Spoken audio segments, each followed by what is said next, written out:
Allez, c'est parti, ça faisait longtemps. Salut tout le monde, c'est Diaruga, content de vous retrouver aujourd'hui pour une nouvelle vidéo sur la chaîne.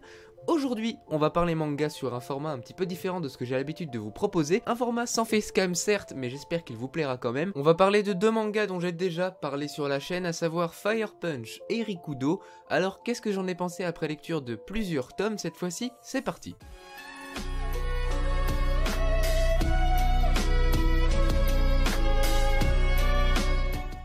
Bien, on commence par Rikudo. Alors pour ceux qui ne connaissent pas le synopsis de Rikudo, je vous laisse aller cliquer sur la notation qui s'affiche juste au-dessus de vous, puisqu'il y a la vidéo à son sujet, l'une des premières vidéos que j'ai fait sur la chaîne d'ailleurs. N'hésitez pas à aller la regarder. En tout cas, pour rappel, voilà, Rikudo c'est un manga en 6 tomes en France pour l'instant et 14 tomes au Japon déjà. C'est un manga de genre sport-drame et comme je vous l'ai dit, c'est un seinen de chez Kazé Édition. C'est un manga qui m'avait énormément plu, c'était limite un coup de cœur à la lecture du premier tome. Avant de parler du scénario, j'aimerais quand même rapidement passer sur les dessins car je les trouve vraiment sublimes. L'auteur là-dessus ne se fout clairement pas de notre gueule, hein. Il détaille super bien ses planches et en plus il a un vrai talent pour dessiner les expressions faciales des personnages. Franchement un grand GG à lui et c'est un régal à la lecture, donc rien que pour ça c'est super. Mais bon, ça se saurait si un manga était génial juste parce que les dessins sont beaux. Donc voilà, on va parler un petit peu de l'histoire. Moi, comme je vous l'avais dit dans ma première vidéo d'ailleurs sur la chaîne, la vidéo qui parlait donc de Rikudo, c'était un coup de cœur parce que on avait à la fois un récit de boxe, voilà, avec tout ce qui leur tourne, c'est-à-dire le récit initiatique du héros, l'arrivée dans les tournois, etc. Mais on avait aussi une partie très sombre dans le manga, impliquant notamment la mafia et des trucs vraiment très sales. On voyait notamment le héros qui boxait le cadavre de son père pendu, c'est quand même pas anodin. Et ce même héros qui voulait se réfugier auprès de sa mère se rendait compte que sa mère était une prostituée au service de la mafia, et c'était vraiment hardcore à regarder, à lire, et c'est ça qui m'avait vraiment plu dans ce manga, c'était la dimension très sombre qu'abordait l'histoire. Après 6 tomes, je dois dire qu'on a encore une histoire de boxe, certes classique, mais terriblement efficace. C'est un page-turner impressionnant Rikudo, on a toujours envie de lire la suite, de savoir du coup comment va faire Riku pour s'en sortir sur le ring, s'il va rétamer son adversaire ou s'il va avoir des difficultés, mais malheureusement ça s'arrête là et on perd la dimension sombre et trash qu'on avait dans le premier tome, et c'est un petit peu décevant, voilà.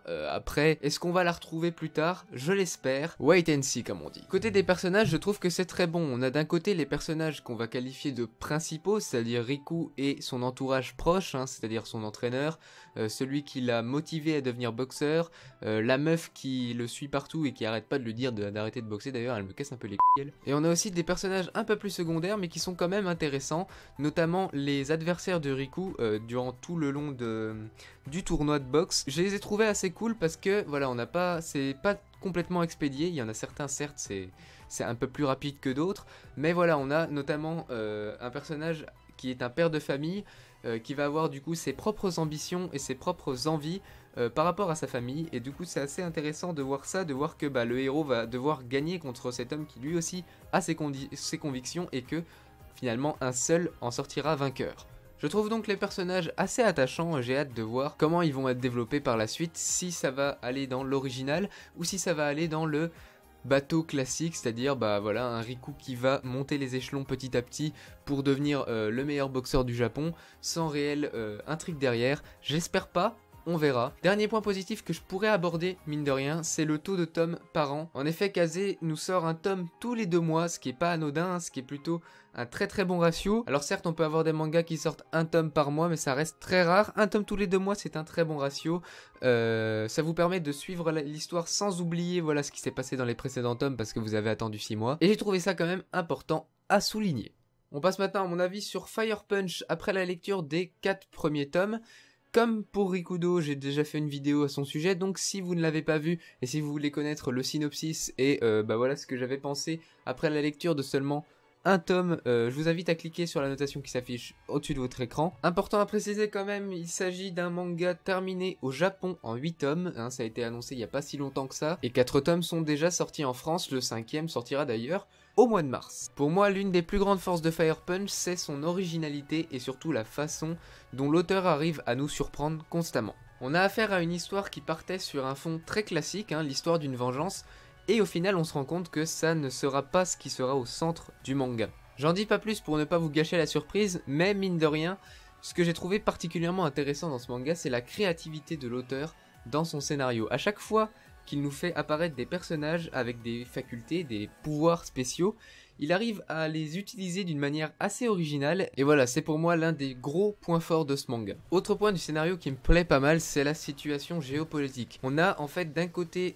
ceux qui détiennent les pouvoirs qu'ils appellent les dons, qui vont complètement dominer le monde en fait, hein, c'est eux qui vont être les souverains, et on a de l'autre côté les humains normaux qui sont traités comme de la merde, hein. C'est là-dessus que le manga est quand même assez trash. D'ailleurs je l'avais déjà dit dans la précédente vidéo, mais âme sensible, s'abstenir bien évidemment, c'est pour public averti.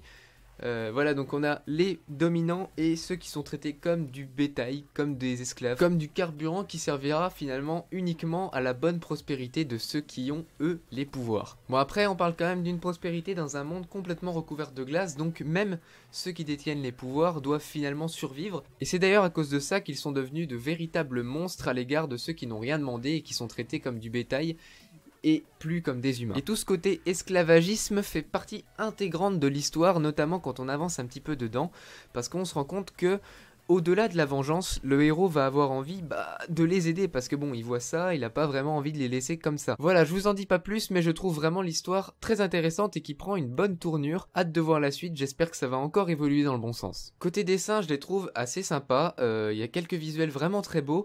Par contre, quand il s'agit de dessiner des combats, je trouve que l'auteur rend des trucs un petit peu fouillis. Voilà, on a des planches où on s'y retrouve pas trop, on sait pas qui tape sur qui, c'est un peu compliqué à suivre. Mais bon, c'est un point mineur, mais je tenais quand même à l'aborder parce que voilà, il faut quand même trouver des points négatifs dans ce manga. S'il y en a, il faut les relever. Et encore, je rappelle que c'est subjectif et que les points positifs et négatifs que j'énumère ne sont valables que pour moi.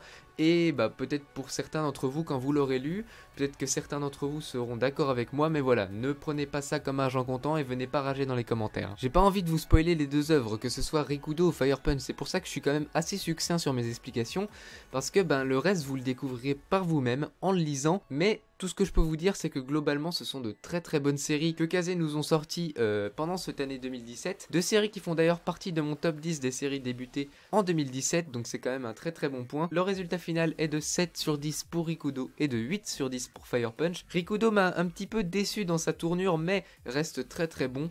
Fire Punch ne m'a quant à lui pas du tout déçu et reste dans sa lignée, j'ai hâte de lire la suite, et en plus c'est un manga en 8 tomes, donc c'est pas très très long si vous voulez vous lancer dedans, contrairement à Rikudo, où là il y a un peu plus de tomes, mais bon, il y a un rythme plus régulier également. Si l'un des deux mangas, voire même les deux mangas vous intéressent, tout est dans la description de toute façon, et je remercie Kazé pour leur envoi qui m'ont permis de pouvoir faire cette vidéo et d'en parler, et de découvrir ces deux œuvres. Et c'est là-dessus que cette vidéo On fait le point se termine, j'espère qu'elle vous a plu, j'espère que le format vous a plu, si c'est le cas n'hésitez pas à me le dire en commentaire, n'hésitez pas à laisser le petit pouce bleu, ça fait toujours plaisir, à suivre également les différents Twitter, que ce soit mon Twitter personnel ou le Twitter de la Capsule Corp, tout est dans la description. Et voilà, quant à moi je me retourne à mes activités, ciao tout le monde, c'était Diaoga, et Enjoy Power, à très bientôt pour une nouvelle vidéo, ciao.